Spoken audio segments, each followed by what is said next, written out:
Oke, selamat pagi.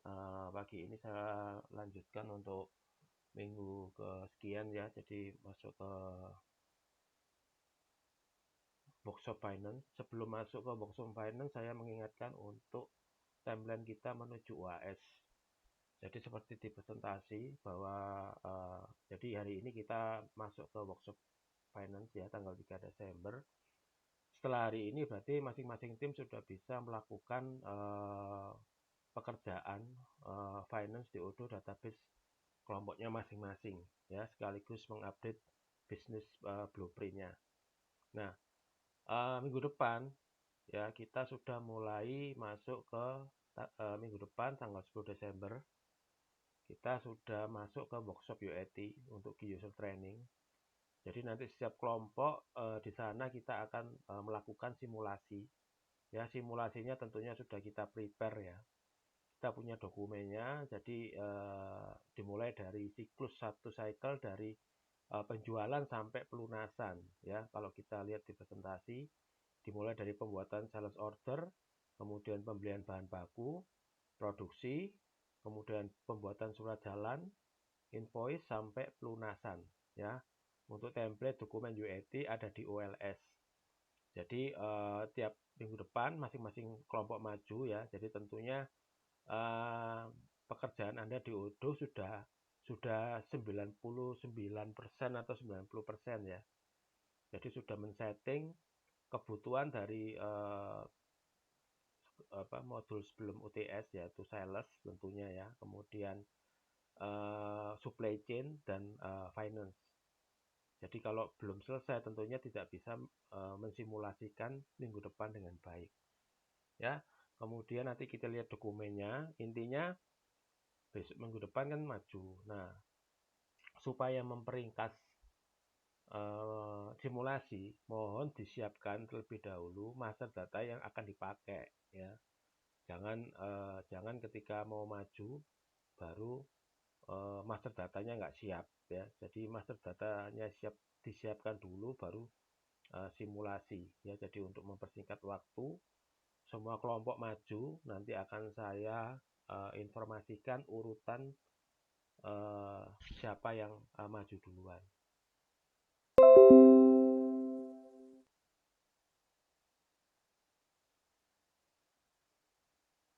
Kemudian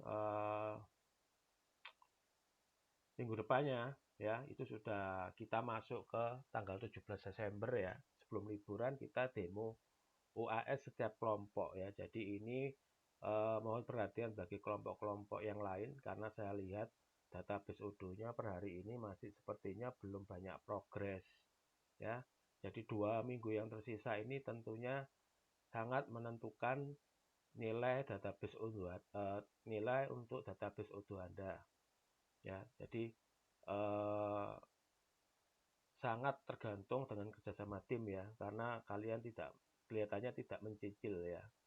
Jadi seperti apa itu budaya ini ya, budaya pelajar ya. Jadi gerakan ini ya, gerakan satu malam gitu ya. Jadi mengerjakan semuanya dalam satu malam gitu ya. Kemudian hasilnya nggak maksimal seperti itu. Nah itu semoga jadi catatan ya bagi semua tim. Kemudian setelah demo UAS setiap kelompok, maka di hari UAS ya tetap sama seperti UTS yaitu mengumpulkan semua dokumen yang sudah diupdate.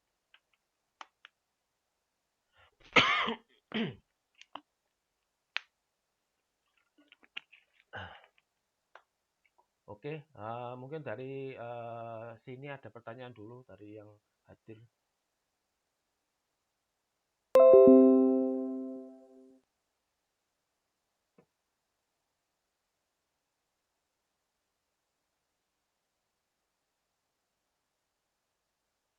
Sepertinya belum ada, Pak.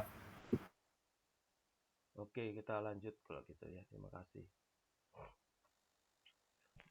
Nah, sebetulnya saya ingin menunjukkan, saya tutup presentasi dulu, saya ganti. Saya sebetulnya ingin menunjukkan beberapa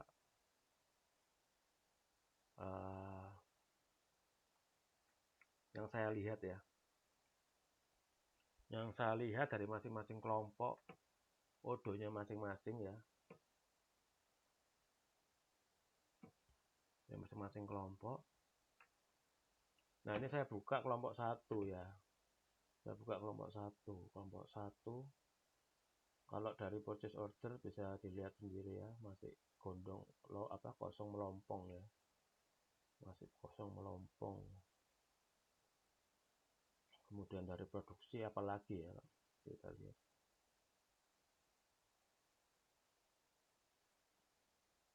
Ya, masih kosong melompong ya, masih bersih. Nah, seperti baju putih ya, masih bersih. Kemudian kita move on ke kelompok 2. Kelompok 2 purchase order juga masih bersih.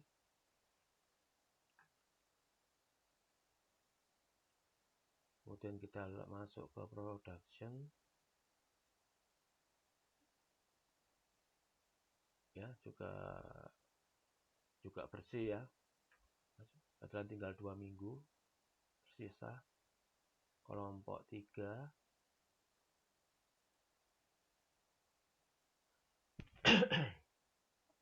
kelompok 3 belum ada sedikit coba-coba PO ya.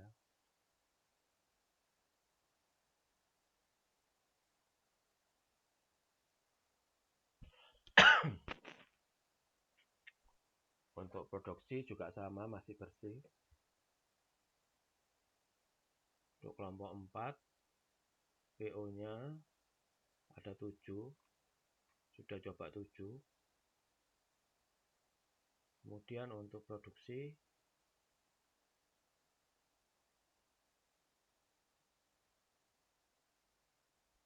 sudah ada 2 ya, walaupun satu drop dan cancel. Nah, itu ya sudah bisa dilihat bersama. Progresnya sepertinya belum rata-rata belum ada, secara rata-rata belum ada ini ya, belum ada progres dari zaman UTS ya. Dan ini kita udah masuk minggu UAS, ini sudah beberapa minggu ya.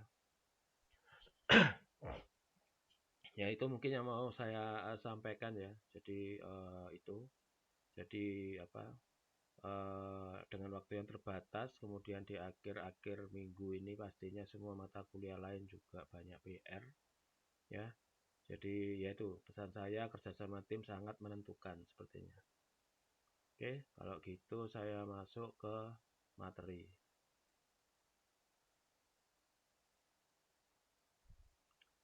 Oke, yang tampil di layar adalah slide dari Kuibrosis ya. Kita masuk ke workshop terakhir, yaitu accounting finance.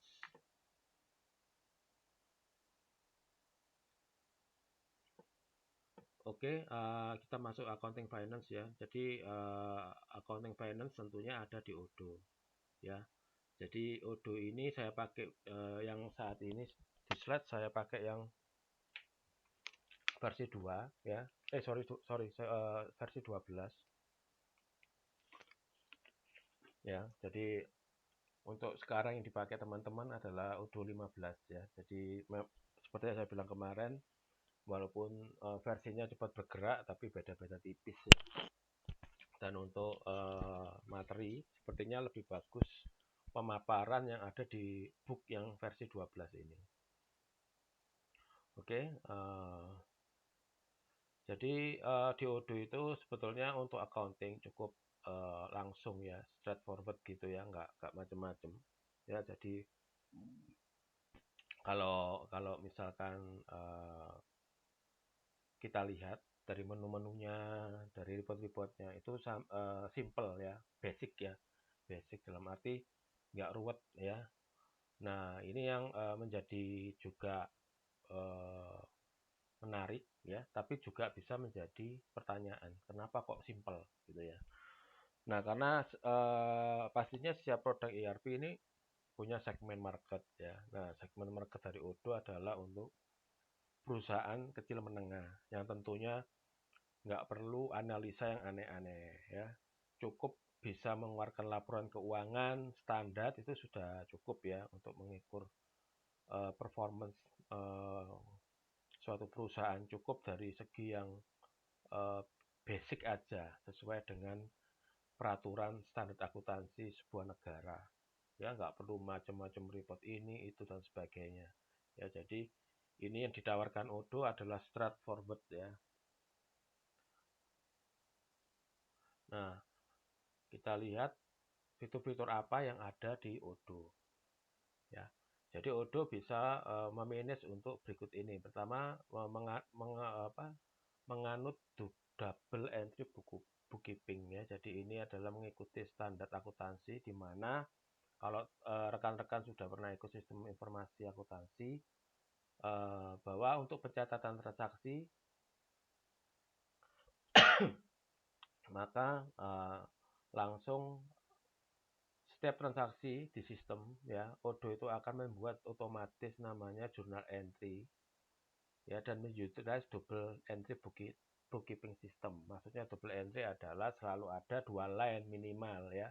Jadi adalah apa?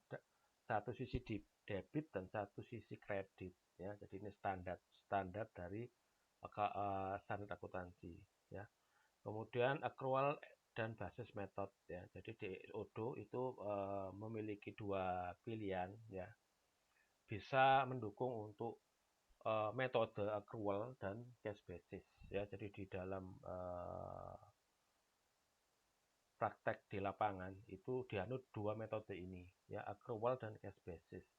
Jadi intinya kalau kita merefresh waktu ilmu akuntansi ya. Jadi kalau accrual adalah dan cash basis ini adalah perbedaan dalam pengakuan biaya ya, pengakuan biaya dan ini ya namanya ini ya income ya atau pendapatan ya. Jadi tergantung waktunya ya, tergantung kapan terjadinya suatu transaksi itu. Kalau accrual maka income, pendapatan atau biaya ya diakui sesuai dengan waktu waktu kejadian ya. Jadi waktu kejadian. Dan kalau cash basis itu diakui tanggalnya tergantung dari arus uang ya, arus uang. Bedanya apa kalau kok ada 2 hal seperti ini kok kelihatannya sama-sama aja. Jadi bedanya paling jelas adalah ketika ada transaksi mengenai ini ya, uang muka dibayar di depan ya, down payment dan sebagainya ya. Kalau kita mengakui cash basis ya, kita menggunakan cash basis method. Apa itu? Artinya ketika kita melakukan suatu pembayaran di depan ya, misalkan kita bayar di depan untuk layanan setahun ya. Menurut cash basis maka semua biaya 12 bulan itu diakui di tanggal uang kita keluar ya. Jadi misalkan kita bayar langganan internet setahun senilai 1,2 juta per tahun ya, berarti sebulannya 100.000. Nah, kalau cash basis ketika kita mengeluarkan uang 1.200.000, berarti pada saat itulah kita juga mencatat adanya biaya internet 1,2 juta langsung ya, langsung dibulet gitu ya. Nah, tapi kalau accrual beda ya, accrual ini beda. Bedanya di mana? Ketika dengan contoh yang sama tadi kita melakukan pembayaran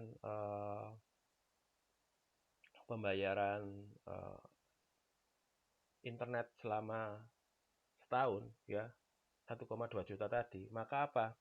Maka biaya internetnya akan dilakukan pencatatan setiap bulannya. Jadi setiap bulan ini 100.000, bulan ke depan 100.000 lagi, bulan ketiga 100.000 lagi dan seterusnya sampai genep 1.200.000. Nah, itu beda ya. Jadi contoh tadi semoga menjelaskan perbedaan antara accrual dan cash basis. Ya, jadi rata-rata kalau zaman sekarang lebih banyak menggunakan accrual. Ya, cash basis ini mungkin cocok untuk industri-industri tertentu ya, yang tentunya tidak banyak yang memakai ya. Jadi hanya khusus banget. Rata-rata adalah menggunakan accrual.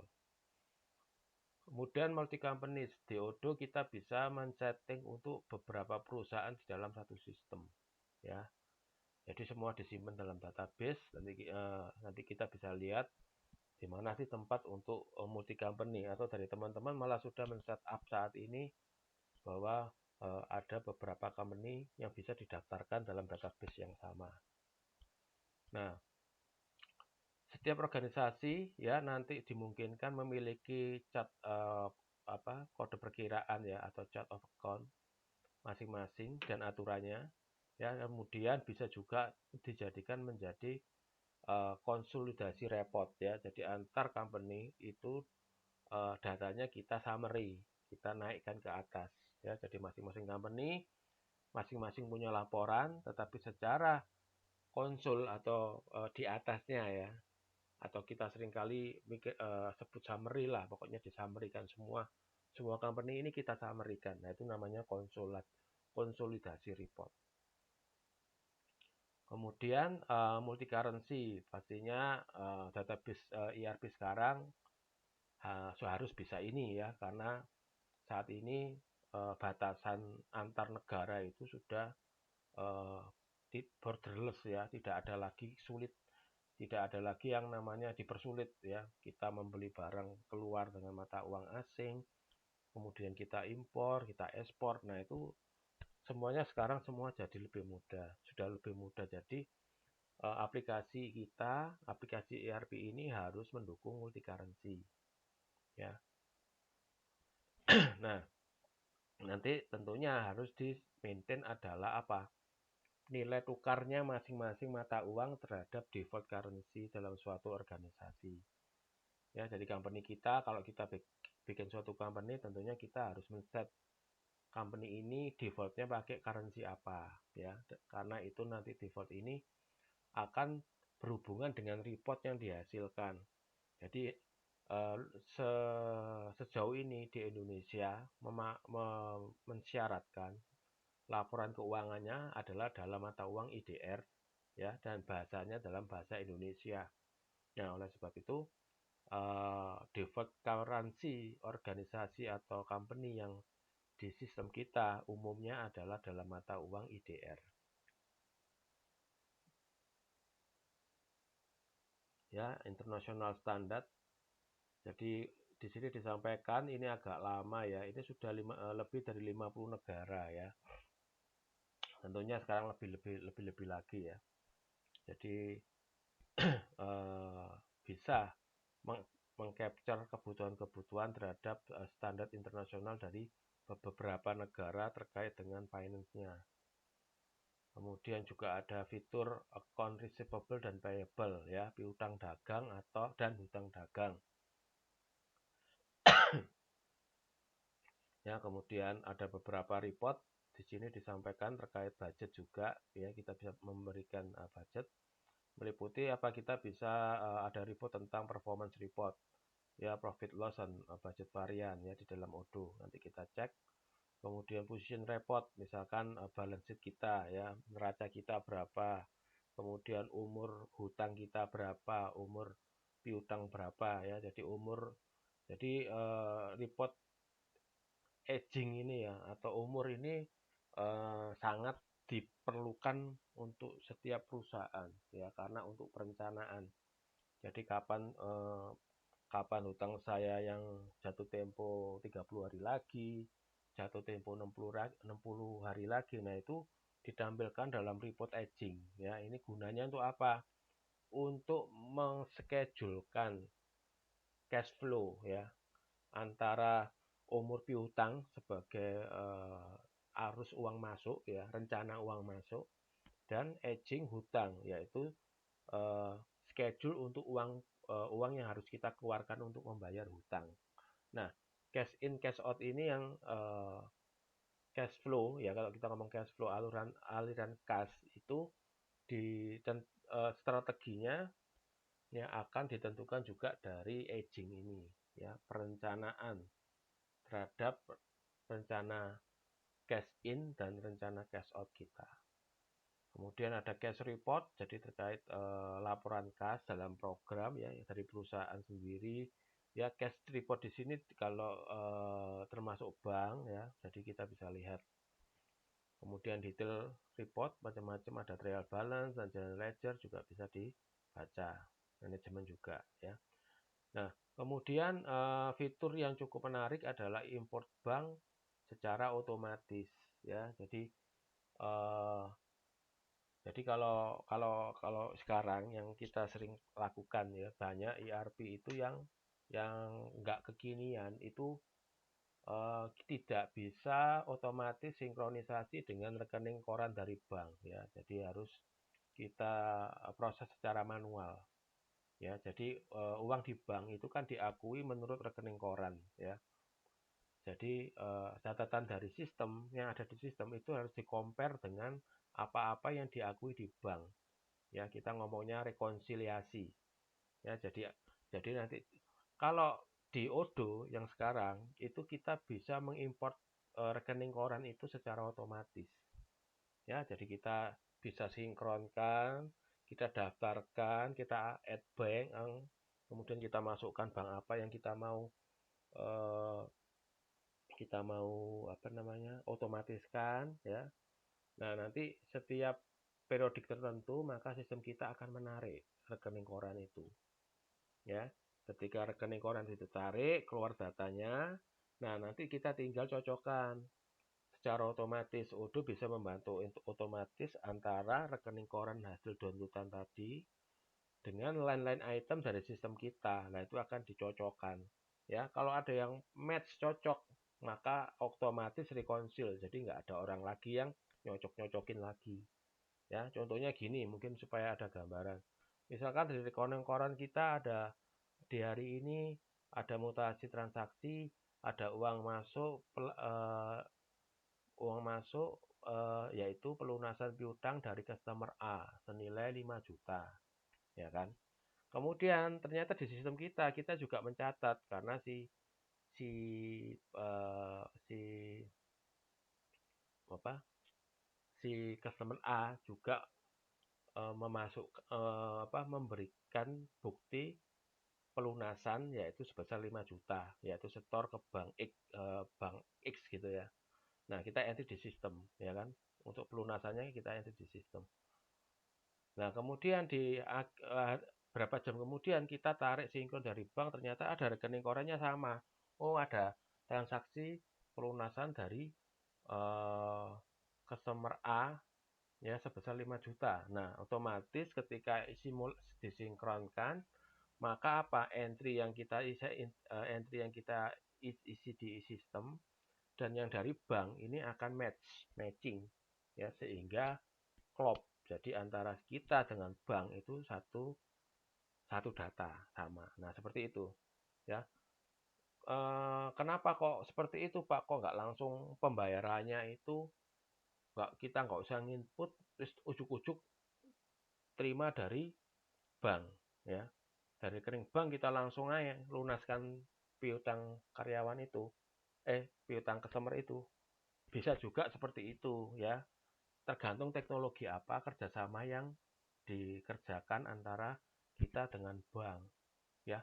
Kalau di bank itu kita supply data-data piutang customer tadi ke sistem, kemudian customer bisa seperti Lazada gitu ya. Oh, saya mau bayar langsung keluar listnya. Piutangmu ini, nomornya sekian, sekian, sekian. Nah, kalau sudah sampai seperti itu atau namanya virtual account, ya bisa ya.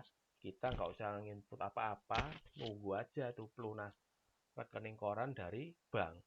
Di mana rekening koran bank itu sudah sangat detail. Ya, ada isian nomor invoice, ada isian nomor customer, ada rupiahnya berapa, itu jelas. Sehingga kalau kita tarik, itu kita bisa langsung seperti kita sudah menginputkan pelunaskan. Ya, jadi agak beda dengan yang saya bilang tadi. Kalau yang tadi itu kerjasama antara kita dengan bank belum sampai ke level itu, ya belum sampai kita supply data customer ke bank, kita supply invoice ke bank belum, hanya sebagai tempat rekening pembayaran aja, ya sehingga tetap perlu kita input dan kita juga konsolidasi dengan datanya di bank, ya itu tentang import dat ini ya bank feed automatically. Kemudian untuk inventory evaluation, nah ini yang sangat penting yang saya sudah note ketika kita masuk supply chain, ya. Jadi di Odoo juga disupport untuk dua hal, yaitu inventory evaluation secara periodik atau manual, ya, atau sebagai perpetual dan otomatis. Nah, di perusahaan-perusahaan gaya lama atau tertentu, ya, ada bisnisnya memang mengharuskan, ya. Itu beberapa masih ada yang bertahan menggunakan postingnya manual atau periodik, ya. Nah, ini saya belum tahu contohnya apa. Mungkin karena old style dan macam-macam ya alasannya, ya. Nah, tapi kalau yang saat ini itu semua cenderung kalau bisa diotomatiskan, ya. Karena apa? Sebetulnya otomatis ini yang terkait posting material ini adalah kerinduan dari orang finance, ya, yaitu apa? Untuk mengurangi pekerjaan mereka. Nah, kalau bisa memang sistem bisa memberikan otomatis untuk posting inventory supaya apa? Supaya memang bagian finance itu terbantu dengan adanya sistem, ya. Jadi kalau misalkan sudah dikasih sistem, ternyata nanti si accounting juga harus membuat manual, ya, jurnal setiap bulan secara periodik. Nah, itu tentunya uh, masih ada pekerjaan-pekerjaan yang gaya lama yang tetap ternyata belum bisa dibantu sistem, ya. Jadi kalau saya biasanya menggunakan perpetual atau otomatis, ya, sama dengan di kelas saya minta semuanya harus perpetual atau otomatis, nggak ada namanya pekerjaan tambahan untuk akuntansi untuk melakukan itu. Nah, kemudian isi returning earning. Jadi isi ya, gampang ya. Returning earning adalah laba rugi ditahan. Nah, ini ngomongnya, kalau ngomong laba rugi ditahan, ini berhubungan dengan proses akhir bulan atau closingan, ya. Mau closingan bulanan atau tahunan, ya. Nah, jadi dibilang isi berarti apa? Berarti closingnya gampang, gitu ya. Nah, Odoo ini menghitung, ya, returning earning ini, ya, secara real time, ya, secara real time. Jadi sistem bisa membantu akuntansi untuk menghitungkan, kamu sudah nggak perlu ngitung, ya. Nah, ya, jadi harapannya adalah apa? Sudah tidak perlu lagi ada yang namanya jurnal, ya, akhir tahun atau roll over yang dibutuhkan, jadi otomatis, ya.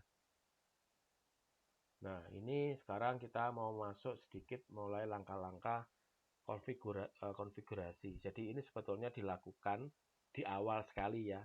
Seperti saya bilang, sebetulnya kalau di project semua modul itu bekerja secara paralel, ya. Terutama finance. Finance biasanya maju lebih dulu karena dia sebagai fondasi rumah, ya. Tapi karena kita belajar dan kita bikin sequential, ya. Jadi dari sales yang paling mudah, supply chain lebih berat, kemudian sekarang finance, ya. Jadi ini harusnya dilakukan, kalau yang di praktek betulan adalah ini dilakukan pertama kali. Yaitu kita harus make sure bahwa kita tahu data-data dari company kita yang mau kita aktifkan, ya, dan beserta data-datanya. Nah, ini adalah tampilan dari mengkonfigurasi dari data perusahaan. Ya, tampilannya seperti ini. Ya, jadi Anda isi nama, data-data pribadi dari perusahaan, kalau punya website, telepon, email. Nah, mungkin saya lebih condong ke hal-hal yang lebih penting aja, yaitu, ya, ini VAT, itu namanya kalau di Indonesia kita ngomongnya NPWP, ya, atau nomor induk wajib pajak, ya. VAT ini diisi nomor APWP, kemudian ini default income, ya, ini bisa diisi bisa enggak. Jadi ini kaitannya dengan income yang dipakai untuk transaksi ini, ya, intra ini, ya. Kemudian currency ini ada defaultnya. Jadi perusahaan ini menggunakan mata uang apa, ya. Jadi defaultnya saya yakin di perusahaan Indonesia kita menggunakan rupiah. Kemudian kalau punya parent company kita bisa bikin suatu struktur, ya. Jadi misalkan ada company A punya child ya, punya anak itu A, B, C. Nah, ini bisa disetting di Odoo seperti itu dengan memaksimalkan ini parent company ya. Nah, ini isiannya seperti ini.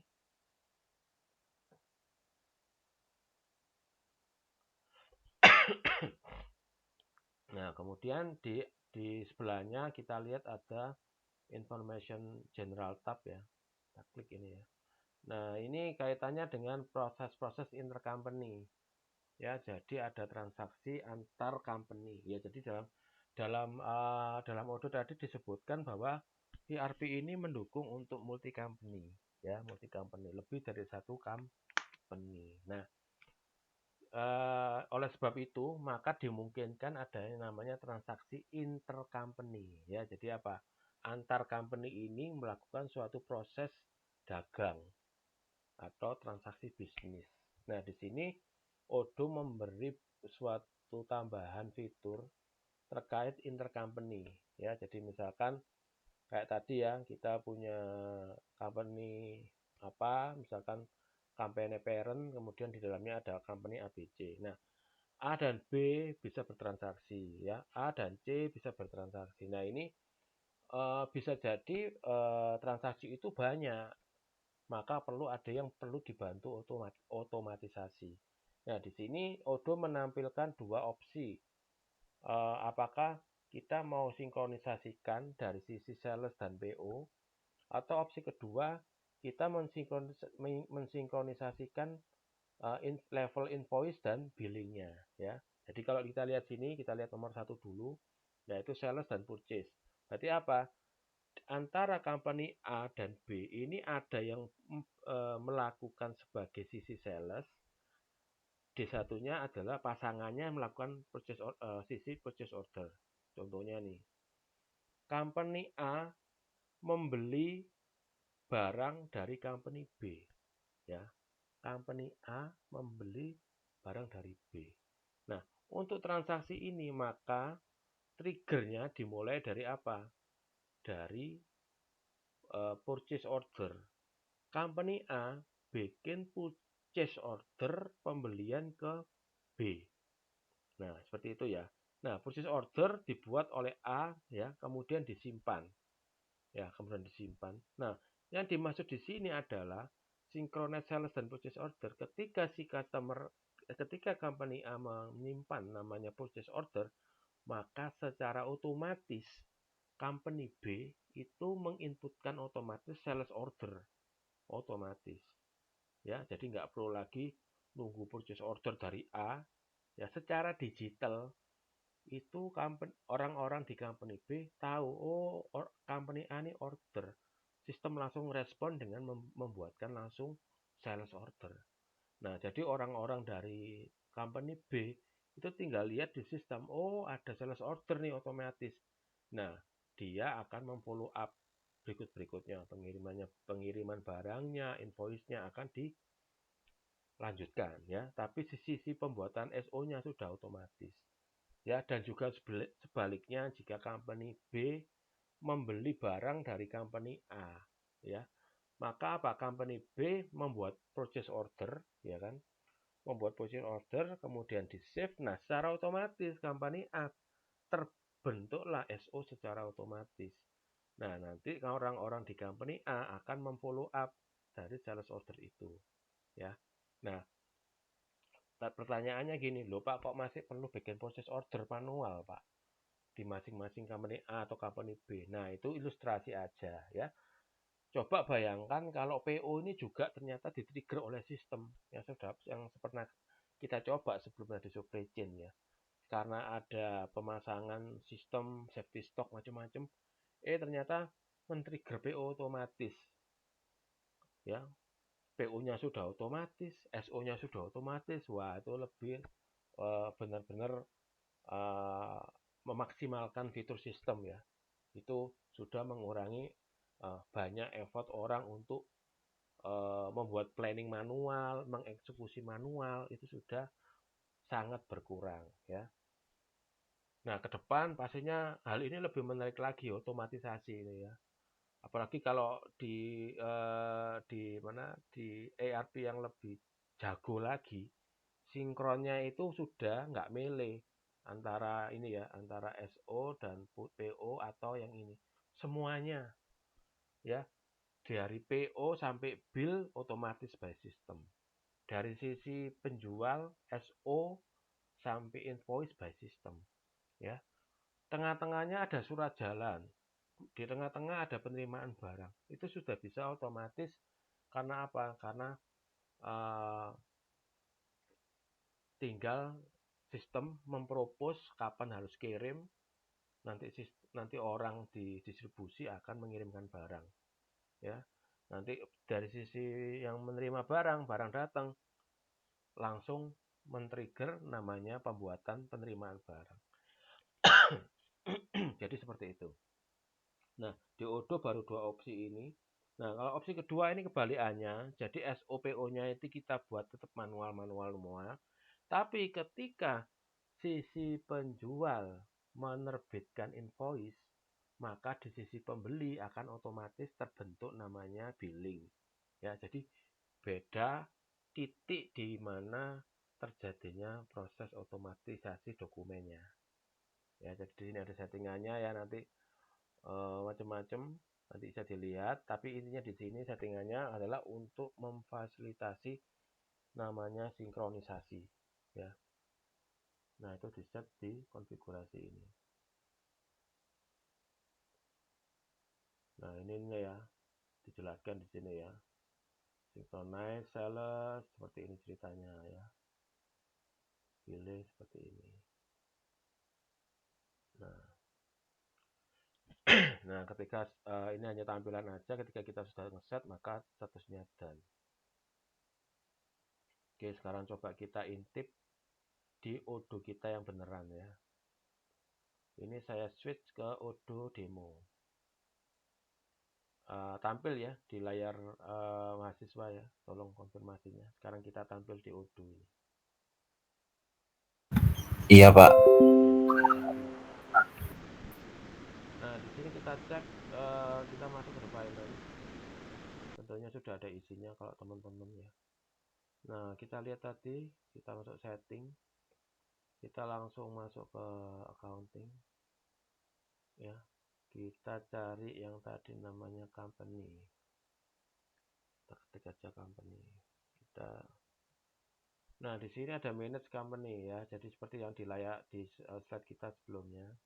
Di versi 15 kita bisa maintain di sini manage company. Nah, di sini udah kelihatan ada sejumlah apa? Sejumlah 3 company ya. Sebagai 3 company. Kita coba masuk ke ya di company ya. Kita edit biar kelihatan semua. Nah, ini kan sudah ya seperti tadi. Nah, ini kita isi NPWP. NPWP nomor faktur pajak, nomor seri apa?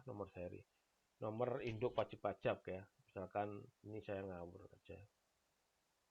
Ya, ngawur aja gitu ya. Nah, ini IDR sebagai tempat kita mengeluarkan default mata uang dan informasi parent ini kita bisa pilih ya. Dari yang sudah kita daftarkan sebelumnya, kita bisa set sebagai parent company. Ya, jadi ini sudah mendukung ini ya antar HO dan cabang yang banyak ya, dan kemudian punya struktur organisasi dari ini misalkan saya ini adalah anak dari Maju Terus ya, kita isi gitu ya. Nah, nah ini tax unit ya. Nah, ini ada tax ID. Ini sementara kita skip dulu ya pemakaiannya. Nah, seperti itu. Nah, di sini contohnya adalah untuk ngeset company-nya. Nah, kita mundur lagi mengenai fitur untuk otomatisasi.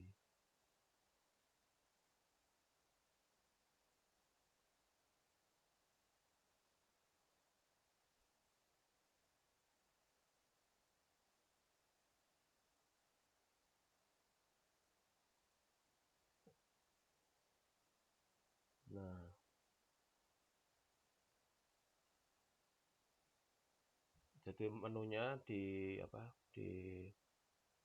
geser-geser ya.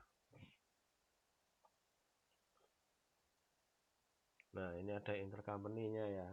Nah, di sini intercompany-nya saat ini belum diaktifkan. Nah, kita bisa milih ya. Jadi di Odoo ini ada beberapa sinkronis yang sudah yang versi 15, ada total ada 4. Nah, ini silakan diaktifkan sesuai kebutuhan ya. Jadi ini sudah aktif. Misalkan kita mau bills ya ini ya. Kalau kita mau sales dan purchase di sini. Nah, gitu ya. Nah, ini sekarang sudah ada botnya. Jadi ada bot yang membantu mereminder ya. Jadi lagi kan memang lagi ngetren ya pakai robot-robot gitu ya. Jadi robot yang secara digital digunakan untuk reminder kita. Nah, kita bisa di versi ini sudah 15 ini sudah aktif ya yang namanya Odoo bot itu ya. Kalau Anda lihat di message itu biasanya dia mereminder. Ya ini ya. Ada respon-respon dari Odoo bot. Nah, ini kan menginformasi kita untuk melakukan sesuatu. Nah, ini contohnya. Nah, itu pilihannya. Oke, kita kembali lagi ke slide ya. Nah, ini yang kita lanjut ke bagian berikutnya yaitu mengkonfigurasi bank di Odoo. Nah, ini yang saya bilang salah satu fitur yang menarik adalah kita bisa melakukan sinkronisasi ke bank ya.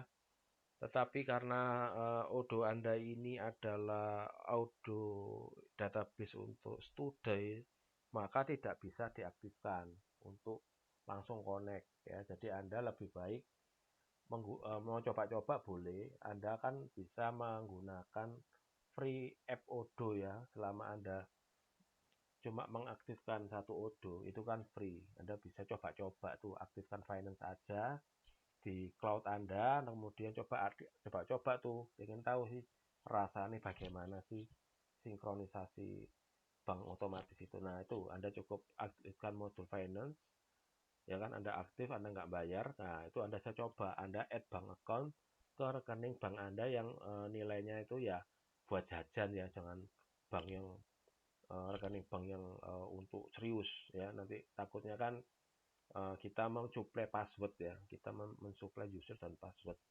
Jadi untuk trial ya kita gunakan rekening bank kita yang memang untuk ini ya uang kecil lah untuk testing gitu ya. Nah, di sini caranya adalah masuk ke accounting bank account sini ya, configuration bank account, tampilannya seperti ini ya. Nah, kemudian nanti akan tampil macam-macam account Odoo yang kita sudah buat ya. Nah, yang dicatatkan di sini adalah membuat akun bank secara manual ya, karena nggak bisa menggunakan wizard ya. Jadi caranya masuk ke bank account. Kemudian cara kedua yaitu ya ini ya, mendaftarkan secara manual di dalam screen ini. Ya, jadi nanti kita coba langsung. Jadi ada dua model tampilan ya. Satu dengan wizard yang gampang banget langsung connect ke bank. Satu lagi karena banknya listnya nggak ada, misalnya kayak di wizard itu nama bank kita nggak ada, mau nggak mau kita bikin manual dan tidak bisa disinkronkan. Nah, caranya kedua ya ini yang ada di depan layar kita ini, yaitu melewat menu bank account terus kita create sebagai jurnal bank ya. Di sini kelihatannya macam-macam ya. Nah, nanti kita desain seperti ini, nama banknya apa, macam-macam, manual, itu secara manual kalau tanpa wizard.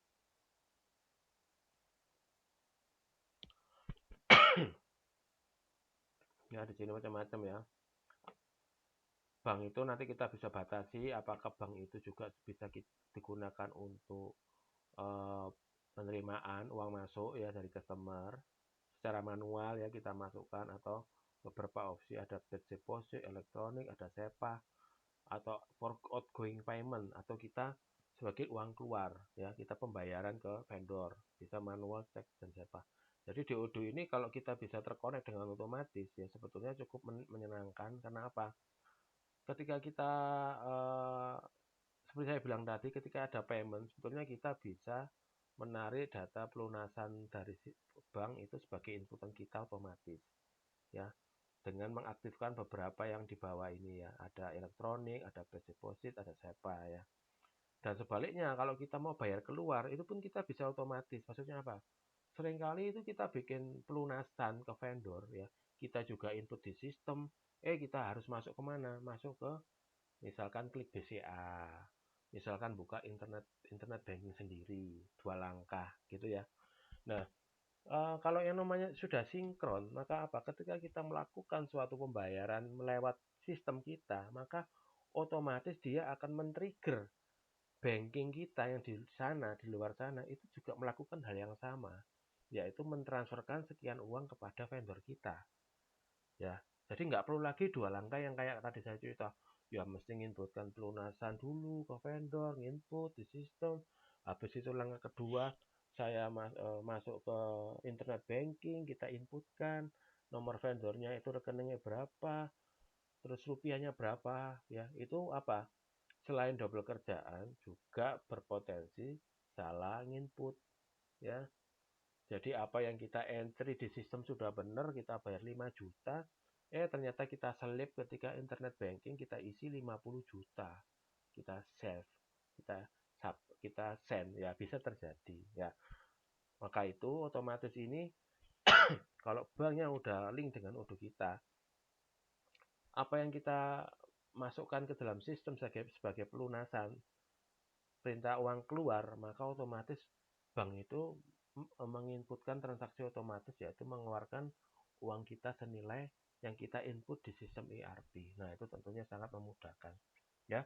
Tapi ya itu lagi, tentunya untuk otomatisasi ini adalah perlu teknologi, perlu uang, perlu biaya, ya. Karena di Odoo ini juga auto sinkron ini juga menggunakan third party, ya, dimana third party-nya nanti kita intip bayar nggak sih, ya kita intip. Kalau enggak ya masih manual, ya di sini input, di sana buka handphone, nah dan sebagainya. Jadi bayangkan ya, dengan sinkronisasi ini pekerjaan finance itu sudah sangat-sangat berkurang. Oke, kita masuk ke Odoo ya. Nah, di Odoo kita masuk ke accounting. Nah, accounting ya. Di sini kita accounting, di sini cari add bank ya, di configuration. Di sini ada add bank account. Jadi add bank account ini adalah satu wizard untuk menambahkan bank yang di listing. Nah, kita lihat. Nah, secara otomatis wizardnya keluar dan tampil semua jasa keuangan ya, apakah itu di level Indonesia atau di luar negeri. Ya, worldwide. Jadi kalau worldwide saya rasa fiturnya lebih maksi ya, karena kan yang pakai dunia ya, jadi sudah teruji. Kalau di Indonesia ini kalau dilihat tidak semua bank ada di sini ya. Ini beberapa ada bank dan sebagainya. Tapi tidak semua bank lokal ada di sini. Nah, kayak misalkan bank plat merah aja yang ada di sini cuma Bank BRI sama Bank Mandiri ya. Nggak semuanya ada. Nah, bagi yang nggak ada, mau nggak mau kita harus menambahkan bank account ini secara manual ya, ini ya.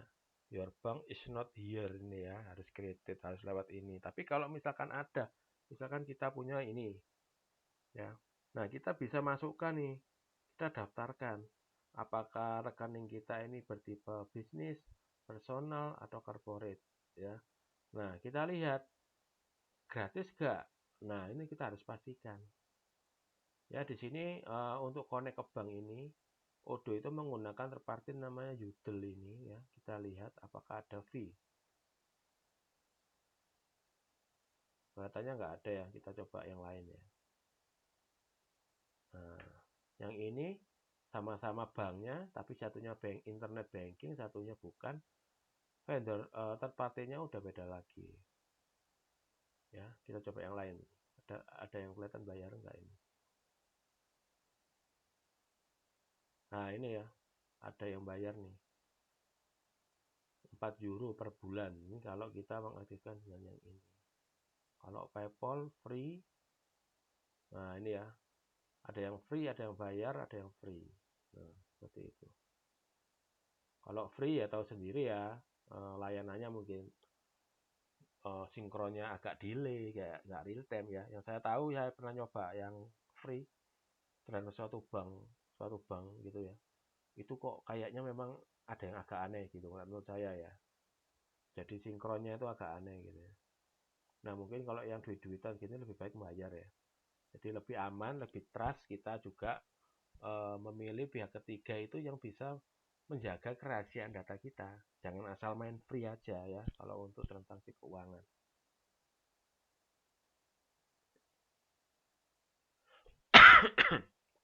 Oke, misalkan kita ini ya, kita pakai ini, kita punya yang personal, kita connect. Nah, harusnya yang tampil nanti adalah mengisi, oh nomor rekening kita, nomor akun kita di bank itu apa, ya nama user passwordnya apa. Nah seperti itu. Nah ini berhubung kita hanya di education, maka fitur ini nggak ada, ya. Tapi kalau teman rekan-rekan mau coba, silakan menggunakan Odoo, Anda daftar sendiri, aktifkan satu modul free, Anda coba. Jadi Anda bisa merasakan betapa nikmatnya kalau suatu ERP ini connect dengan bank, gitu ya. Nah, kalau nggak ada ya kita menggunakan jalur manual, yaitu menggunakan yang di sini, created ini ya. Anda masukkan nomor banknya apa, bank identifikasinya apa, gitu ya. Nah, kalau saya cenderung tidak pakai ini ya, karena apa? Ada cara yang lebih sederhana lagi dengan lebih mudah, yaitu kita tinggal membuat namanya jurnal kas bank ya, masuk sini. Nah ini sudah ada contohnya ya, ini mungkin ada yang hasil dari generatan ya, generatan dari yang tadi, yang memasukkan 3 inputan tadi ya. Nah cuma nggak enaknya di sini itu kalau Anda pakai yang di tadi ini, add bank account terus ini ya. Di sini Anda itu sama Odoo akan dilinkkan dengan kode perkiraan yang default ya. Jadi itu kita kerja 2 kali. Kalau saya mendingan ya sekalian kerja, saya bikin di sini. Saya create ya, misalkan banknya bank yang apa ya, yang netral apa ya banknya ya, Bangku gitu ya. Nah, ya kan. Nah, di sini tinggal dimasukkan bank kan. Nah, di sini langsung diisi aja ya. Akun numbernya berapa? Akun number itu kan nomor rekeningnya. Nomor rekeningnya. Di sini lengkapi aja nomor rekeningnya. 1 2 3 4 5 6 7 8 ya. 1 2 3 4 5 6 7 8. Nah, gitu ya. Nah, banknya nggak ada ya udah kita bikin Bangku, create Bangku ya.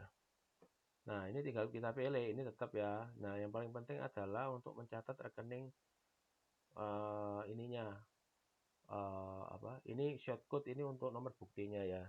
Jadi kita bikin misalkan nomor rekeningnya Bangku. Ini untuk nomor dokumen yang akan di generate.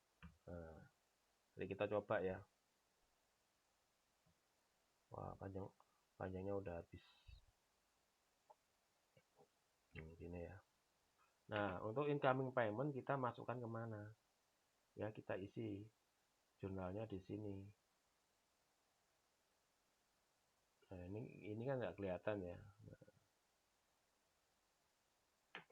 Nah, bank account-nya kita isi dulu. Kalau ada uang masuk kemana-mana kita masukkan ke misalkan bank apa ya, sini aja ya, general gitu ya. Jadi ini harus dibikin dulu jurnal kode perkiraannya. Anggap aja ya ini ya muamalat nggak ada, jadi ini nggak pakai deh, tak ganti dah muamalat.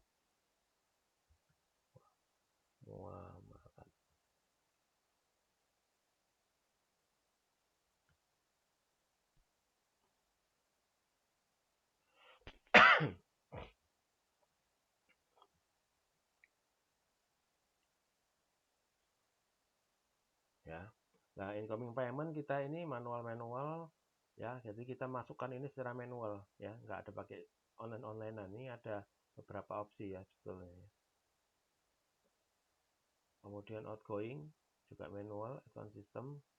Ini kita untuk membatasi ya. Misalkan kita mau membatasi untuk transaksi apa, nah itu kita bisa. Jadi rekening ini digunakan untuk apa aja dibatasi. Ya, apakah untuk kaitannya dengan penerimaan uang dari misalkan receivable, berarti penerimaan uang dari pelanggan, payable bayar vendor, bank cash ini misalkan kita gunakan untuk keluar masuk uang operasional ya, untuk mengeluarkan biaya parkir lah apakah, nah itu dibatasi bisa di sini. Oke, kita simpan. Nah, incoming ini ada hidden gem gitu ya. Jadi pertama kalau nggak kita isi itu dia biasanya menggunakan default. Jadi kalau di Odoo itu gini dan beberapa ERP ya. Jadi kalau maksudnya kalau kita membayar ke sesuatu gitu ya, harusnya kan bank kita langsung berkurang gitu ya.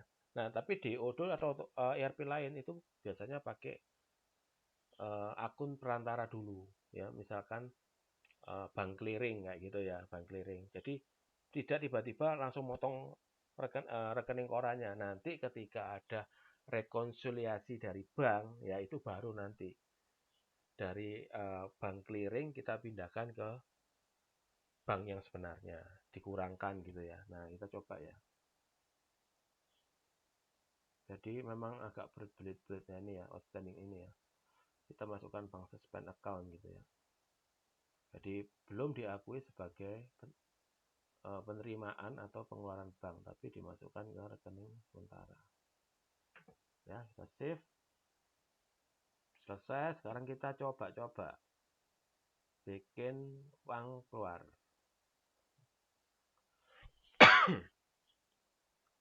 Misalkan kita bayar ya. Kita bayar. Kita enak terima uang aja ya. Kita akan lebih senang. Nah, ini kan di sini ada muamalat. Kan payment manual. Terus kita terima ini uangnya berapa ini? Misalkan kita nggak enak deh, keluar aja ya, keluar untuk bayar apa gitu ya. Di sini ada customer bank account. Sebentar.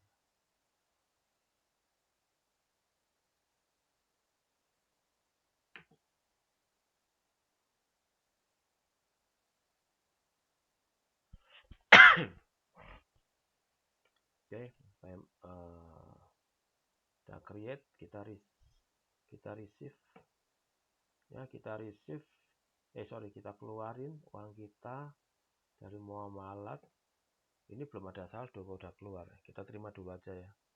Kita kasih uang dulu, kita kasih saldo nih 1 juta ya. Kita isi uang muamalat dulu 1 juta ya, saldo awal gitu ya. Ya, kita confirm ya, selesai kan. Berarti kita terima uang 1 juta. Nah, kita lihat di dashboard. Nanti kita cari, ini biasanya harus keluar nih muamalat ini. Nah, ini ya. Wah, ini ada 1 juta ini. Nasibnya siapa ini? Nggak tahu ini. Ya. Masih outstanding karena kita belum rekonsiliasi ya. Belum rekonsiliasi dengan bank. Kemudian kita cek jurnalnya kayak apa sih.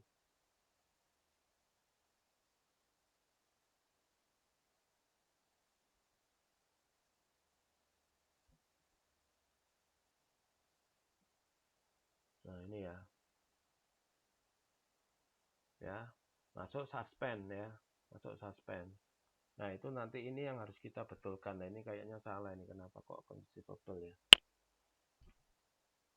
Mungkin karena kita menggunakan menu payment di sini ya.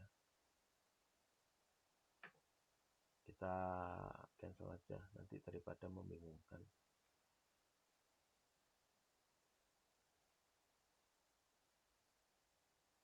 Nah, seperti itu ya. Kita betulkan. Nah, kalau kita reverse harusnya muamalatnya tadi jadi 0 ya. Kembali 0. Nah, sekarang kita coba masukkan jurnal.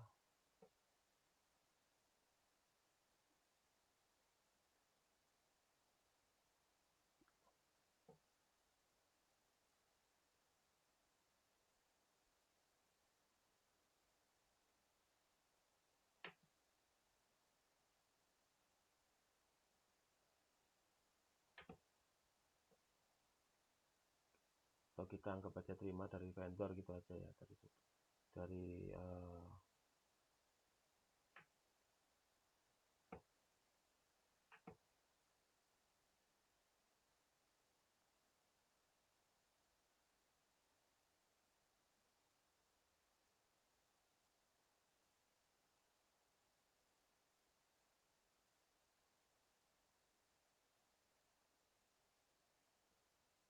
kita terima dari customer gitu ya, dari party.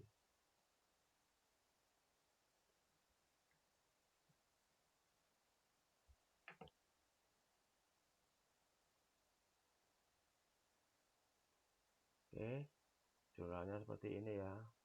Piutang berkurang, piutangnya dari customer berkurang ya. yang akan masuk bank 1 juta. Nah, kita lihat di sini. Kita lihat di sini ada 1 juta ya, tapi apa outstanding. Nah, ini kalau kita bisa online kan enak, langsung online terus di otomatis. Kalau enggak ya kita harus apa? Create manual. Kita rekonsiliasikan jurnal ini, bla bla ini ya, startingnya ini, terus kita masukkan tadi. Kita input lagi. Penerimaan. Ya, partnernya kita isi dulu. Amir Pati sebesar 1 juta. Ya. Nah, di sini pun kita harus ngedit sendiri 1 juta. Ya kan? Kemudian kita post.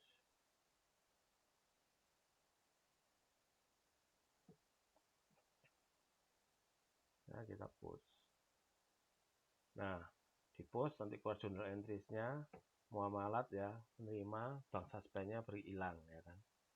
Nah, kita lihat apakah rekonsiliasinya otomatis. Nah, ternyata kita harus apa? Masih manual. Ya, jadi kita validate gini. Nah, baru congratulations. Ya, jadi prosesnya seperti itu. Untuk memindah untuk melakukan rekonsil kita harus isi yang namanya bank statement dulu, baru nanti keluar tombol rekonsiliasinya ya. Nah, tadi berubah ya, tadi kan outstanding, sekarang udah jadi balance in GL. Jadi apa? Bank mualat kita itu sudah terisi uang 1 juta. Kita lihat di reportnya.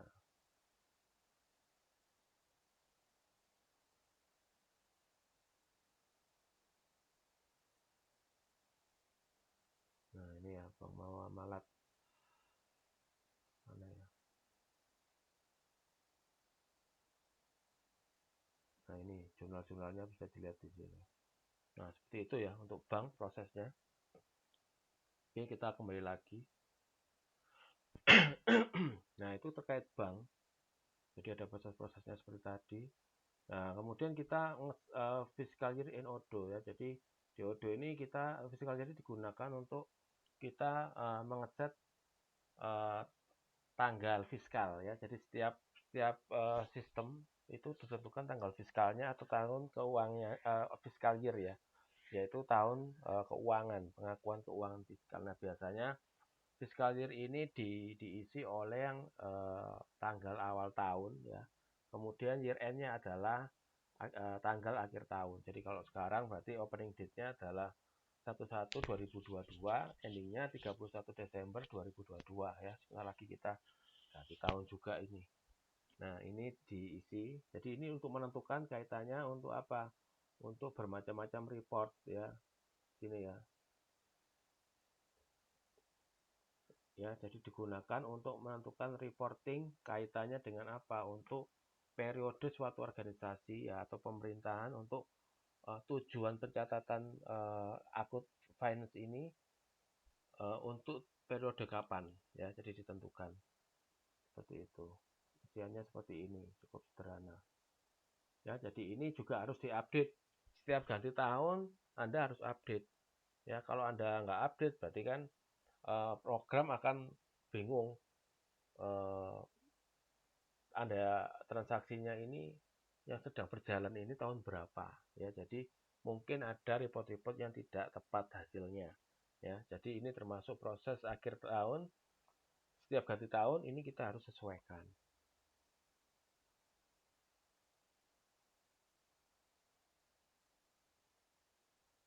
Ya, ini kita lihat ya, kita lihat ke sistem, kita masuk ke setting. Oke, sudah masukkan fiscal year. Nah, fiscal year ya, di sini di sistem kita last day-nya di sistem versi 15 kita cukup mengisikan bulan dan tanggal last day-nya aja ya. Jadi berubah lagi nih ceritanya, lebih dipermudah lagi. Nah, kalau misalkan ini jarang ya, tapi jarang banget. Kalau misalkan fiskalnya itu lebih dari 1 tahun ya, itu maka kita harus aktifkan ini. Ya, jadi kita harus bikin. Misalkan saya save ya. Tapi ini langka ya, nggak apa. Saya rasa nggak ada di Indonesia yang menggunakan ini ya, fiscal year melebihi dari 1 tahun. Tidak ada. Mungkin di negara lain ya menggunakan cara seperti ini. Jadi tanggal start dan end-nya diisi. Ya, tapi kalau di Indonesia saya rasa tidak ada dan ini nggak usah dipakai. Bisa dimatikan saja. Nah, sederhana itu yang terkait tahun ya. Kemudian basic configuration. Kita masuk ke basic configuration ya. Jadi yang penting kedua adalah selain dari company data, kita juga menyiapkan chart of account in Odoo ya. Jadi ini adalah kode perkiraan. Salah satu komponen dari finance itu pasti semua perusahaan punya yang namanya kode perkiraan atau chart of account. Ya, jadi adalah kode-kode yang digunakan untuk mencatat terjadinya pengakuan transaksi. Pengakuan transaksi. Nah, modelnya adalah seperti ini ya. Jadi semua rekan kode perkiraan ya, baik kolom neraca maupun kolom laba rugi itu semuanya harus didaftarkan ke dalam menu chart of account ya. Di sini ada kolom kode, ada kolom nama, ada tipe. Nanti kita lihat tipenya ya. Jadi tipe ini jangan sampai salah juga karena nanti sangat menentukan keakuratan Odoo dalam menampilkan report-report standarnya ya. Jadi pemilihan tipe harus tepat. Nah, ini cara inputannya ya. Jadi kita isikan kode, kita masukkan namanya apa, tipenya apa, kemudian terkait pajak enggak ya, default text, kemudian teks untuk ada ini ya, untuk pengklasifikasian ya, kalau Anda mau gunakan untuk filtering, reporting bisa dimaksimalkan. Kemudian grup kalau Anda pengen ngegrupkan untuk kepentingan lain ya. Kemudian ada company jika berlaku di company tertentu ya, kemudian mata uangnya, atau kemudian di bawah ada allow, reconcile, dan depresiasi. Jadi allow, rekonsiliasi ini kalau kode perkiraan yang mau ditambahkan ini itu kita mau lakukan 2 langkah, yaitu perlu reconcile ya. Jadi kalau langsung final masuk maka allow dan tidak ada proses lebih ulang. Jadi kalau orang posting nih kode perkiraan ini ya, perkiraan nih 100.000 ini ya, kemudian ya sudah nggak ada proses lagi, maka allow reconcile-nya nggak usah dikasih tanda cek. Tapi kalau misalkan proses yang diposting ini masih perlu diproses lagi, di reconcile dengan data-data lain, maka ini perlu diaktifkan ya, allow reconcile. Nah, kalau depreciated ini lebih kita cek dulu ya, apakah ini terkait depresiasi suatu barang, suatu aset, atau menunjukkan ini akun ini udah expire, nggak perlu dipakai lagi gitu ya.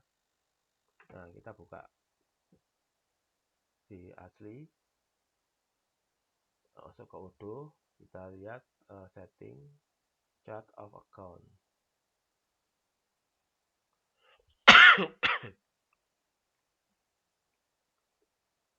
Nah, kita lihat misalkan kas kecil, topeng kas kecil.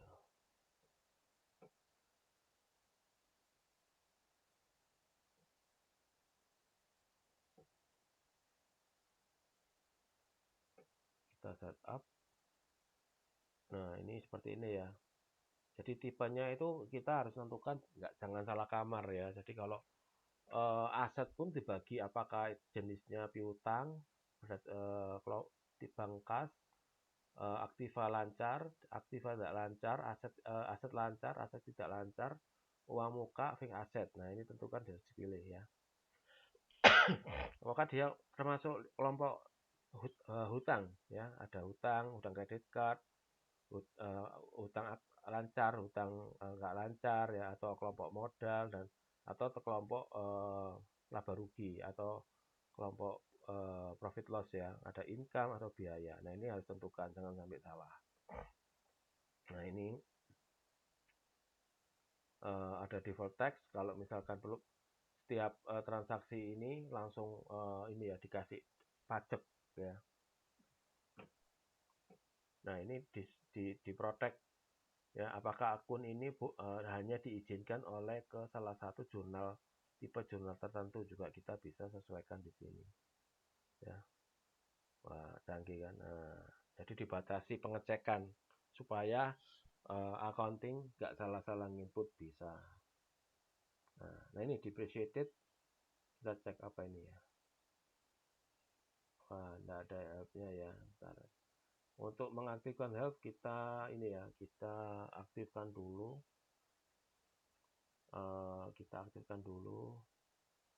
Developer ya. Biasanya sih saya ketik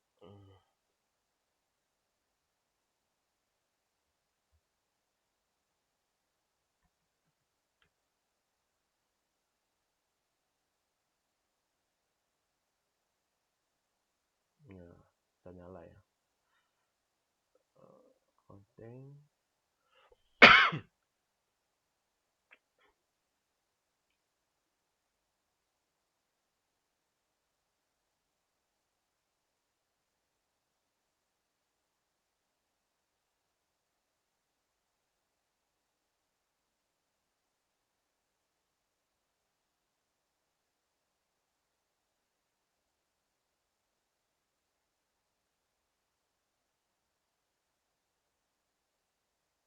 Kurang lengkap.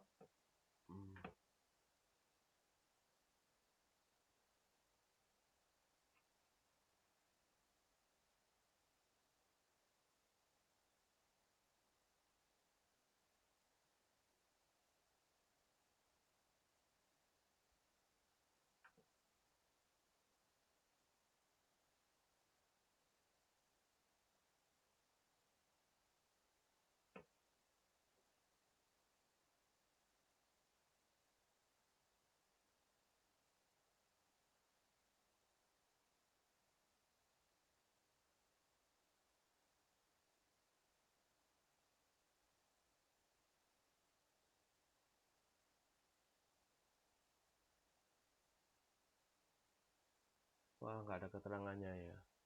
Nggak ada keterangannya.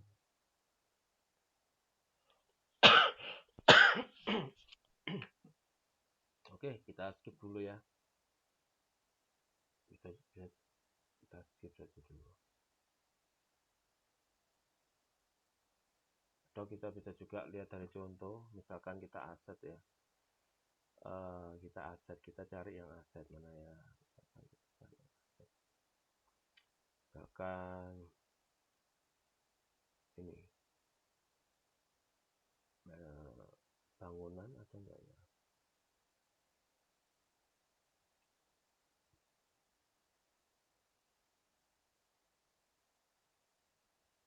Ya, ini other inventory, holding rent, house supplies misalkan. Oh, enggak juga.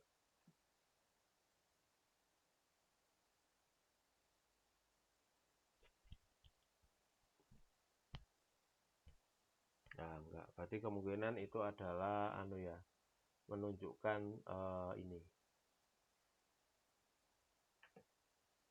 masih dipakai atau tidak gitu ya, atau kayak archive gitu ya. Nah, seperti itu. Oke, sampai chart of account. Mungkin ada pertanyaan, silakan. Sambil kita break ya.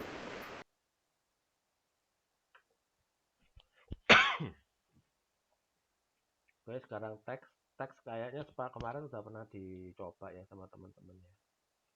Jadi teks itu sebetulnya ranah yang dari mana? Dari accounting yang kita sudah icip-icip ketika kita masuk modul sales dan supply chain ya.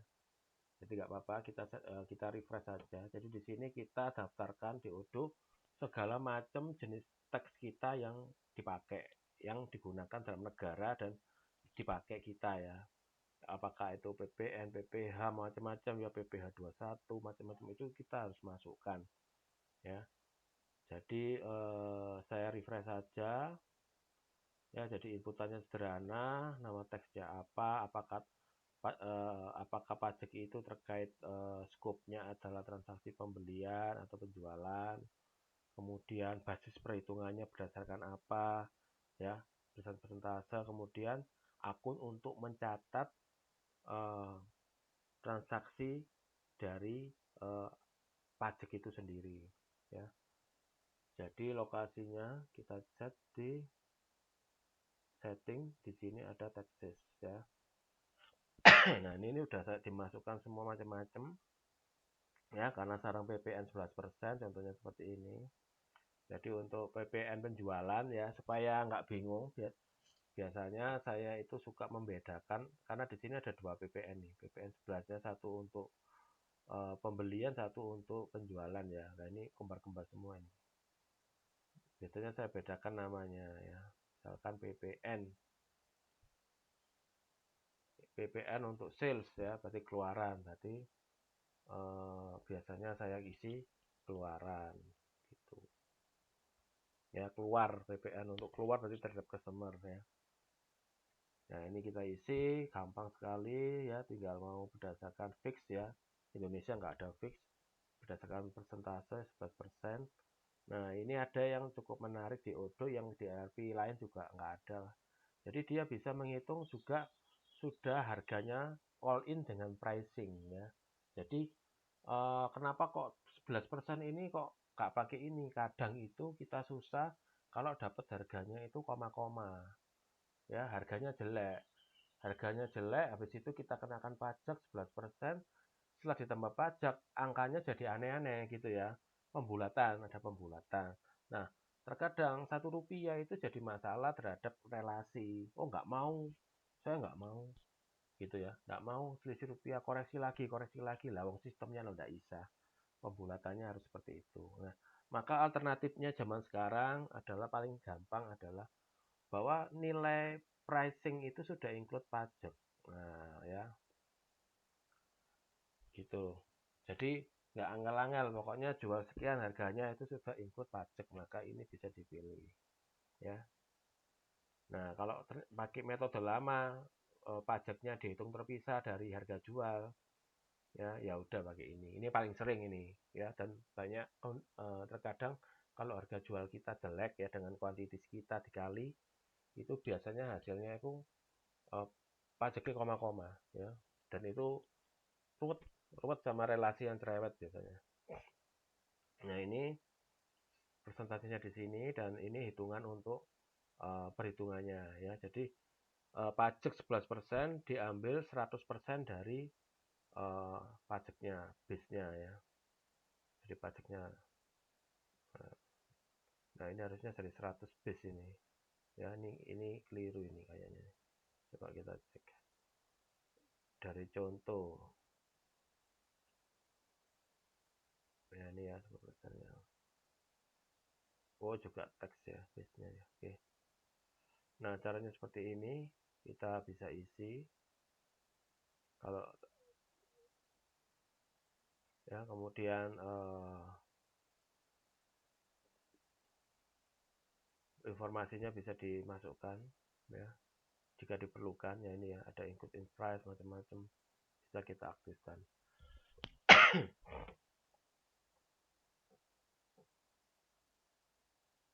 Nah, ini kita daftarkan semua, nanti kita akan gunakan di transaksi baik invoicing penjualan maupun billing untuk pembelian.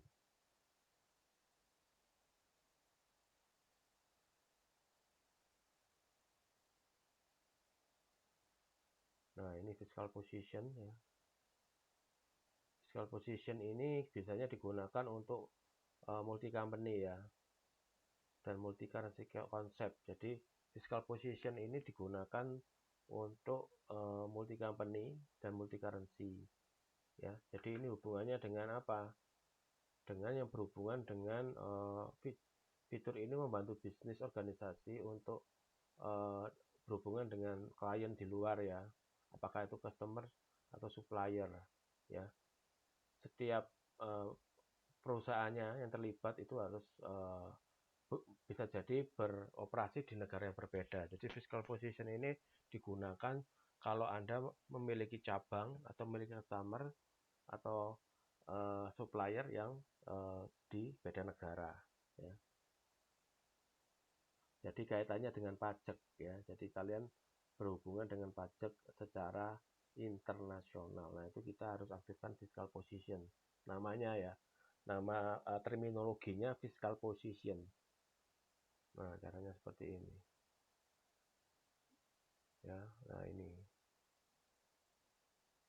Nah, ini misalkan kalau kita berhubungan dengan negara Amerika. Nah, kita bikin fiscal position for United States gitu ya. Nah, ini termasuk modul advance ya. Saya sendiri belum pernah menggunakan ya. Jadi ini kaitannya terkait pajak luar negeri. Ya, saya terus terang belum pernah terlalu banyak mengeksplor. Jadi di sini digunakan untuk memapping ya, memapping antara pajak yang ada di masa produk kita dengan pajak yang diakui di luar negeri atau pasangan kita ya. Jadi garis besarnya seperti itu. Kalau kita nggak pakai mending kita skip dulu ya, supaya memudahkan penangkapan teman-teman sekalian.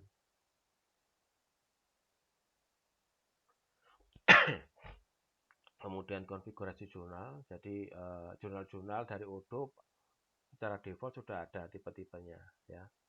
Jadi ada yang sales jurnal pasti ada ya, terkait sales jurnal untuk mencatat invoice customer, kemudian return, kemudian pembelian, itu sudah pasti ada bank ya.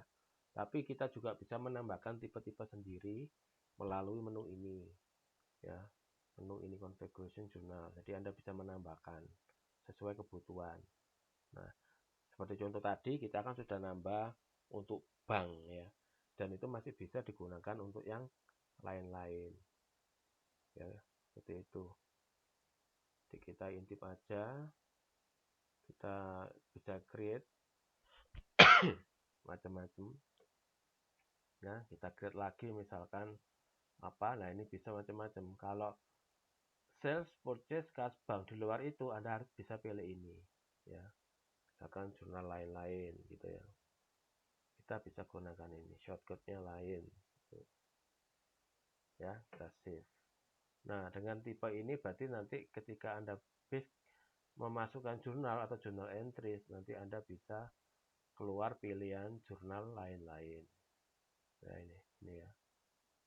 Nah, seperti itu. Jadi untuk mengkelompokkan jurnal. Jadi kalau Anda merasa pilihan jurnal di sini itu kok terlalu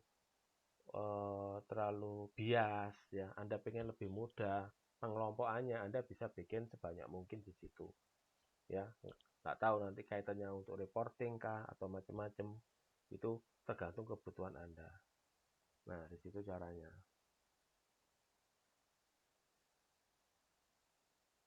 Nah, Incoterm juga terkait Incoterm ini kan terkait ketika purchasing kita udah bahas ya. Karena Incoterm ini adalah menentukan untuk mengenai tentang biaya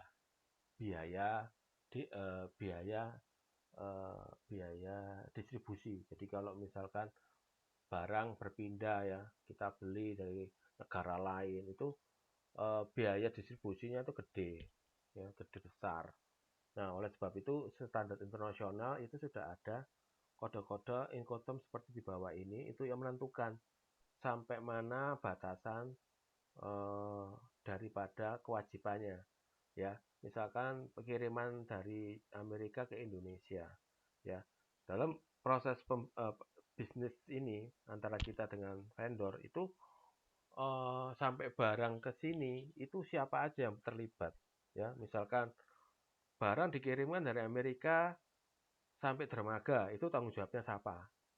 Sudah menjadi masih tanggung jawab vendor atau sudah menjadi tanggung jawab kita, ya, termasuk biayanya, ya, mungkin resiko kehilangannya dan sebagainya. Atau misalkan yang paling umum, ya, posisi barang dari Amerika sampai ke pelabuhan Indonesia itu biaya dan tanggung jawab resiko ada di sisi vendor, ya. Sedangkan barang itu dari pelabuhan sampai ke pabrik saya sendiri itu tanggung jawab saya, termasuk biaya, termasuk resiko barangnya. Nah, seperti itu diatur di sini, ya. Jadi kalau Anda mau baca itu penting kalau Anda nanti jadi orang pembelian, ya. Atau orang Anda jualan juga penting, ya. Anda menjual barang ke luar negeri, Anda harus pahami ini supaya apa?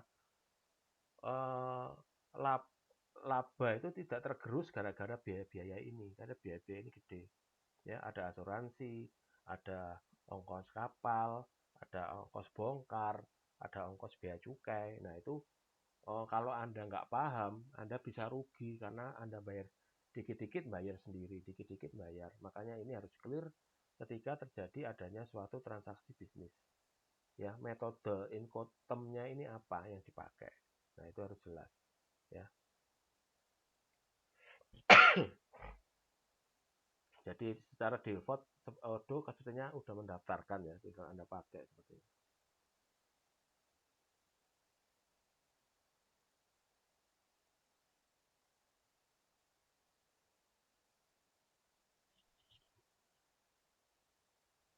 Oh, lihat ini. Ini ya. Ini udah dibuatkan Odo. Jadi cuma ada kode sama nama, ya itu aja. Nggak banyak yang perlu diisi.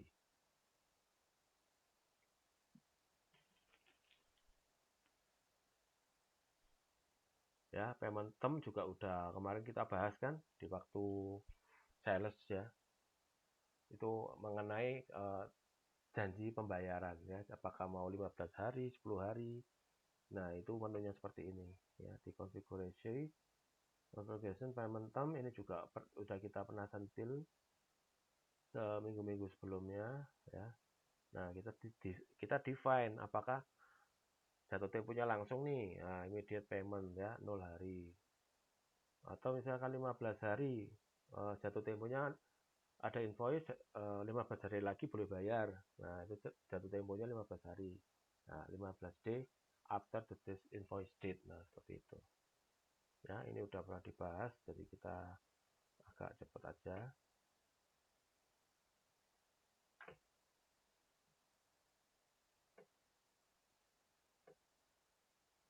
Dia jurnal, teman-teman, follow up, ya. Jadi yang beberapa bawah yang nggak begitu penting mungkin saya skip aja. Follow up ini salah satu fitur, ya, kalau misalkan Anda ingin memberi reminder. Jadi misalkan ada suatu invoice nih udah dipasang termin 30 hari, ya. Nah, Anda punya kewajiban setelah termin kalau ada excess lebih dari termin tuh ngapain? Nah, ini sistem memberi bantuan namanya follow up level. Jadi sistem akan membantu memberikan reminder secara elektronik kepada relasi kita yang nggak bayar-bayar itu, ya, dengan email. Kita kasih reminder, ya, atau follow up ini mulai dari ini, ya, apakah mengirim email atau pakai cetakan. Nah, ini sudah tinggal ditentukan, ya. Nanti levelnya bisa ditentukan. Wah, level 1, ya, mungkin fontnya itu masih warna putih, font ukuran 12 gitu ya. Anda terlambat. Anda sudah melampaui kesepakatan pembayaran yaitu 15 hari. Sekarang sudah hari ke-16 gitu ya. Nah, nanti kalau ternyata sudah nggak bayar-bayar hari ke-30, nah kita bisa setting di sini follow up level kedua. Yaitu apa? Fontnya agak digedein. Fontnya sudah pakai warnanya tetap hitam, fontnya tapi fontnya jadi agak digedein 15 ya. Sampai terakhir mungkin ketiga, wah, cewek belum bayar lagi. Level 3 dikasih fontnya gede 20 gitu ya. Warnanya merah, stylenya bold gitu ya. Wah, itu lebih juga bisa. Nah, itu gunanya di ini follow up level ya. Kemudian revenue tab, deferred revenue tab ya. Ini juga ada ini ya. Ini beberapa opsi.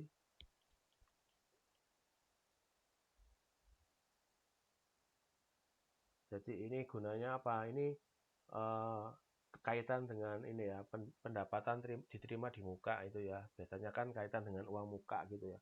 Misalkan kita melayani servis menerima uang jasa ini, tiba-tiba mereka bayar di depan ya. Kalau kita menggunakan basisnya accrual, kita kan nggak boleh ya mengakui pendapatan semuanya di depan ya kan. Padahal kita kasih dan layanan kita itu kita berikan per bulan. Nah, deferred revenue ini membantu secara otomatis. Ya, jadi sistem akan secara otomatis akan mengotomatiskan pengakuan setiap bulannya. Jadi misalkan Anda terima nih uang jasa servis Anda 50 juta untuk 5 bulan gitu ya. Wah, uangnya kan masuk tuh 50 juta. Uangnya nggak perlu dicicil-cicil 10 juta enggak. Uangnya ya sesuai barang yang uang yang diterima. Catat di hari ini kita terima uang 50 juta. Ya, khusus untuk revenue kita nggak boleh ya kan, kita nggak boleh alokasikan langsung 50 juta di bulan ini, tapi kita harus menjadikan kelima kali 10 juta bulan ini, 10 juta lagi revenue untuk bulan depan dan seterusnya gitu ya, sampai 5 bulan. Nah, itu yang melakukan bukan orang lagi yang membagi-bagi tadi, itu menggunakan sistem. Nah, ini yang namanya di sini deferred revenue types DODO ya. Jadi itu fungsinya ya. Nah, dan itu juga berlaku untuk biaya. Kalau kita eh, melakukan pembayaran di depan untuk jasa yang belum kita terima semua. Nah, itu ada DODO terkait dengan expand ya. Jadi ada dua di sini. Nah, ini sudah di Matic ini.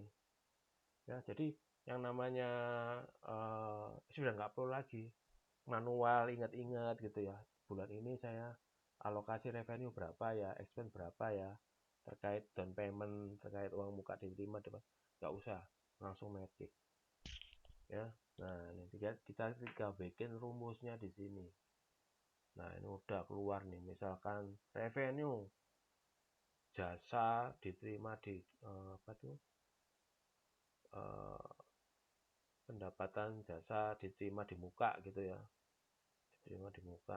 Nah, ya udah tinggal masukin aja ya, nanti kalau diterima di muka ya udah tinggal diisi aja dalam-dalamnya ini ya, uangnya berapa, tanggal terima uangnya berapa. Nah, ini tinggal diisi mau 5 bulan 10 bulan, nah ini udah diisi aja, misalnya setahun 12 bulan ya udah prorata setiap tanggal berapa, mulai dialokasikan mulai tanggal berapa, loh udah lengkap nih, tinggal diikuti aja ya.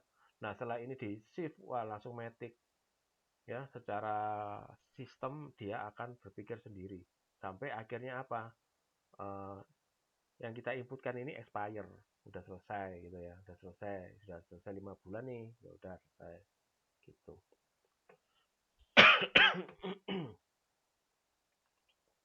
Itu kemudian analitik udah tahu semua ya. Jadi analitik itu kita gunakan kalau terutama kita membutuhkan untuk mengcapture nih kira-kira apa yang mau kita selidiki, analisa lebih dalam. Ya, biasanya sih analitik ini kita gunakan untuk performance, untuk menghitung suatu yang namanya biaya atau revenue. Kita pengen tahu biaya apa sih yang paling gede, itu gara-gara apa, ya. Atau sebaliknya revenue, kita pengen tahu revenue ini yang men-trigger departemen mana yang paling gede. Nah, biasanya karena di Odoo itu belum ya, saat ini versi sekarang belum mengenal cost center atau profit center, yaitu departemen ya. Nah, itu biasanya analitik yang kita coba waktu di supply chain ketika produksi, itu kita pakai sebagai media untuk menaruh nama departemen. Jadi kita bisa tahu cost ini di-trigger oleh departemen mana atau revenue ini di-trigger dari mana. Nah, itu yang kita pakai. Nah, itu pertama kita harus aktifkan dulu mode analitiknya ya. Saya sekilas juga karena ini kan sudah pernah dibahas kita ulik di produksi waktu itu ya. Analitik diaktifkan ya. Setelah aktif maka nanti keluar menu analytic account di sini ya, analytic account. Kita bisa mendaftarkan bermacam-macam analytic account di situ. Kalau dari versi Odoo-nya, analytic account ini digunakan untuk men-tracking proyek sebetulnya. Ya, jadi bisa tahu biaya ini, revenue ini itu dari proyek mana. Tapi saya lihat ini bisa dikombinasikan dengan kebutuhan banyak hal. Ya, nggak cuma project, tapi kita bisa juga libatkan sebagai misalkan departemen. Ya. Nah, seperti itu. Nah, kita lihat sebentar. Ini harusnya udah aktif ya. Kita lihat analytic account. Nah, seperti ini. Ya, kita create analytic account. Ya, grupnya apa, company-nya apa, kita bisa isi bebas. Ini beberapa yang udah dicoba ya sama rekan-rekan juga, yaitu untuk mengcover work center. Ya, work center. Nah, dengan pemasangan ini kita bisa akhirnya apa? Dalam setiap jurnal kita bisa tambahkan informasi ini ya. Selain itu juga kita bisa tambahkan di transaksi utama ya, yang misalkan sales gitu ya. Nah, ini di journal entry kita bisa tambahkan. Ya, kita ke yang lain-lain tadi. Misalkan referensinya biaya gitu ya, pengakuan biaya. Atau ini aja lah, terima duit aja ya.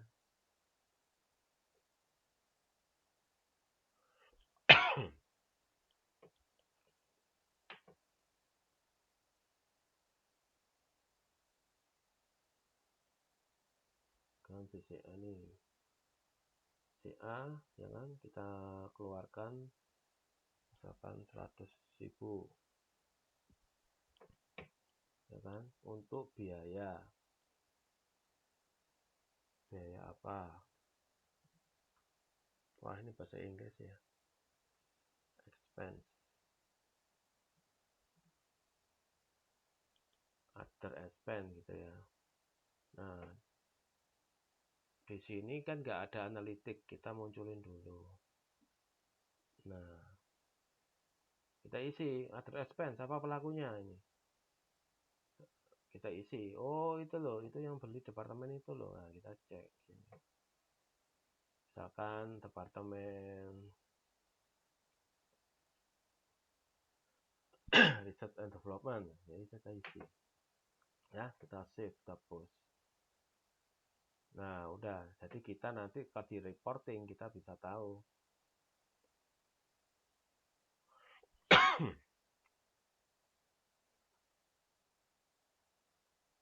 Nah, itu bisa tahu itu biaya yang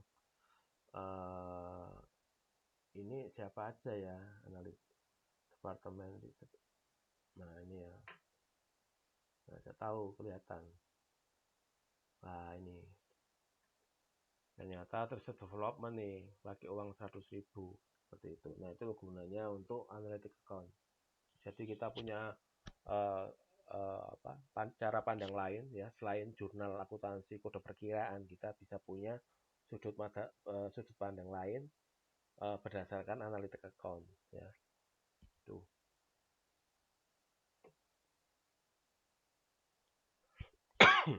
Dan budget bisa kita masukkan juga ya, ini cukup mudah. Jadi tinggal Anda masukkan budgetnya aja untuk pembiayaannya. Nah, untuk accounting dashboard sudah saya intip ya. Jadi accounting dashboard itu di sini nanti kita bisa punya ini ya, accounting dashboard. Jadi di sini bisa menampilkan semua beberapa key yang kita tampilkan ya. Jadi di sini biasanya muncul adalah sesuai jurnal ya. Jadi tipe jurnal kita tadi kan ada jurnal invoice, ada bank. Nah, ini keluar semua. Di sini dan ini kita bisa tutup ya. Nah, kan ganggu. Nah, ini kita bisa lihat semua. Customer invoice kita bisa lihat performance-nya ya, kemudian macam-macam lain-lain tadi harusnya ada ini ya, lain-lain. Nah, kemudian untuk uang bisa kelihatan nih mana yang belum direkonsil lah, ini kelihatan ya. Jadi di semua sistem ERP ini semua orang harus mengerjakan secara tepat waktu ya. Outstanding ini harus segera dibersihkan setiap harinya ya, termasuk rekonsil. Nah, ini masih ada pending rekonsil ya. Jadi yang salah satu contoh yang sudah sempurna ya seperti ini ya, Bank Muamalat ini ya. Jadi udah nggak ada outstanding, balance in GL 1 juta, udah klop. Nah, kayak gini jadi belum direkonsil ya. Ini ada yang sudah ini juga masih ada yang belum direkonsil. Nah, jadi dashboard itu gunanya itu jadi Anda bisa mendrill down macam-macam ya, dan melihat informasi cepat dan bisa mengadakan interaksi langsung untuk tahu mana-mana invoice yang belum dibayar ya. Interaktif sekali. Jadi mudah untuk mengoperasikan dashboard ya. Kemudian ini sudah surrounding, nggak kita skip dulu. Bank statement reconcile tadi udah ya. Jadi kita tetap perlu melakukan bank statement kemudian reconcile dengan bank. Jadi bedanya apa sih kalau kita matic? Kalau matic itu kita nggak usah capek-capek bikin ini, create ini ya. Bank statement itu kita ambil dari sini, online synchronization. Jadi kita tinggal klik ini, maka bank statement akan tercreate otomatis ya. Kemudian nanti sistem akan secara berusaha untuk mencocok-cocokkan. Kalau ada yang nggak cocok, baru dia minta tanya kita, ini mau diapain? Nah, kayak gitu ya. Berarti Anda tes. Itu yang pengalaman yang saya lakukan itu seperti itu. Jadi kalau sistem merasa nggak nemu pasangan nih, nah dia baru tanya ke kita, ini mau tak apain? Seperti itu. Ya, terus untuk report standar ya, nanti ada general ledger, trial balance dan macam-macam. Nah, sambil sisa waktu sudah jam 9, saya mau menampilkan untuk ini ya, UAT besok. Saya stop sharing dulu. Saya sharingkan yang Excel saya.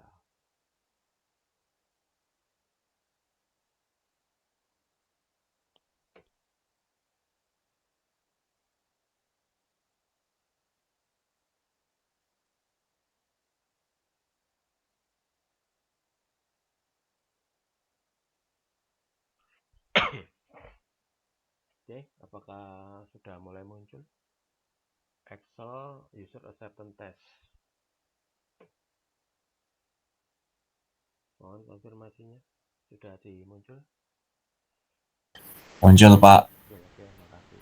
Nah, nanti mohon masing-masing tim mempersiapkan dulu ya materi-materi untuk input datanya. Jadi di sini ada beberapa kolom ya. Jadi ada menunya, nanti Anda isi menunya diurut seperti apa. Jadi kalau buat jadi ini ya, saya ulangi lagi. Jadi ini template ini akan kita isi ketika simulasi besok ya. Jadi beberapa yang harus dipersiapkan supaya nanti cepat ya. Nanti menu ini Anda isi. Menu DOD itu menunya apa sih untuk membuat sales order ya. Anda singkat-singkat gitu ya. Misalkan sales order ke sales ya. Masuk ke menu sales, masuk menu ke order. Nah, kayak gitu ya. Contoh, ini contoh. Nah, untuk membuat itu kamu harus mempersiapkan apa yang kutanya, kode customer kah, macam-macam gitu ya. Nah, oleh sebab itu harus dilengkap master data di program harus dilengkapi dulu ya, dilengkapkan dulu sebagai sarana untuk trial ya. Jadi misalkan master data customer namanya siapa, XXX gitu ya, bapak XXX, item barangnya YYY gitu ya, quantity 10, harga berapa. Nah, itu Anda sudah state dan itu harus Anda siapkan di Odoo. Jadi jangan ketika minggu depan maju baru masuk no harga pricing, masuk no apa, enggak, disiapkan dulu ya. Nah, nanti kan Anda input tuh di sesi simulasi besok ya, simulasi besok. Nah, nanti ketika disimpan Anda kan pasti dapat nomor dokumen kan, nomor dokumen SO-nya sekian. Jadi di input di sini. Nomor SO-nya misalkan contoh SO 01/01/2001 ya, isikan. Ya, kemudian kalau nggak ada error Anda isikan oke. Ya, dan begitu juga seterusnya. Ini bisa di skip karena kalian nggak ada rilis, kemudian ada pembelian, berarti Anda bikin PO kan. Nah, ini NIC, Anda beli ke vendor siapa, barangnya apa. Ya, ini siapkan dulu sebelum demo. Ya, kemudian setelah diisi simulasi besok, kemudian kan disimpan, Anda dapat nomor PO. Nah, nanti ketika simulasi ini diisikan. Ya, jadi ini jangan diisi dulu, nunggu simulasi besok. Ya, yang bisa dicicil isi adalah yang ini, kolom E.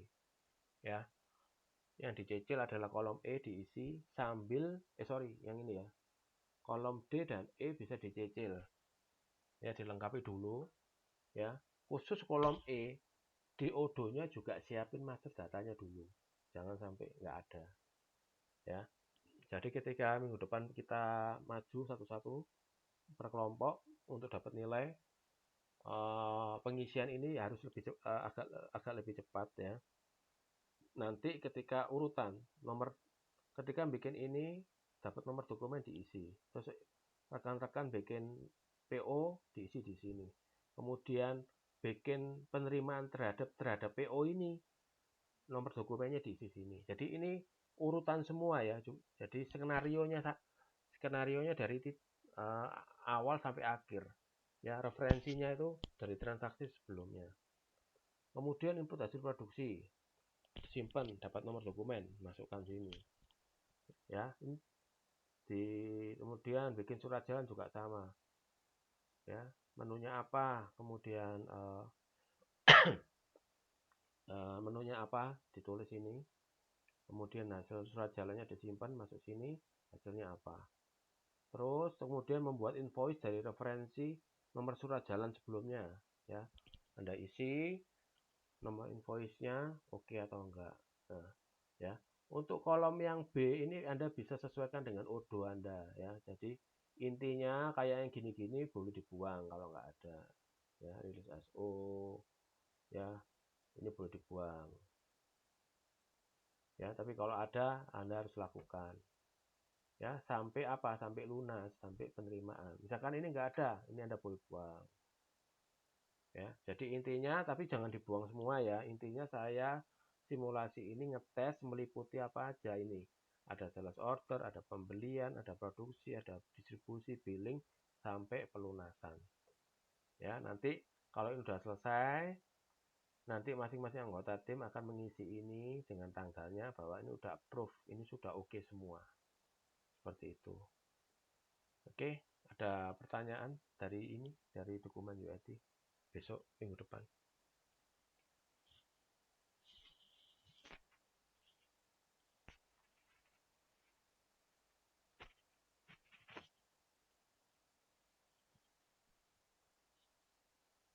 Oh iya, minggu depan semua tim harus datang ya. Karena maju simulasinya dikerjakan oleh anggota tim masing-masing. Baik, Pak. Ya, ada pertanyaan lagi?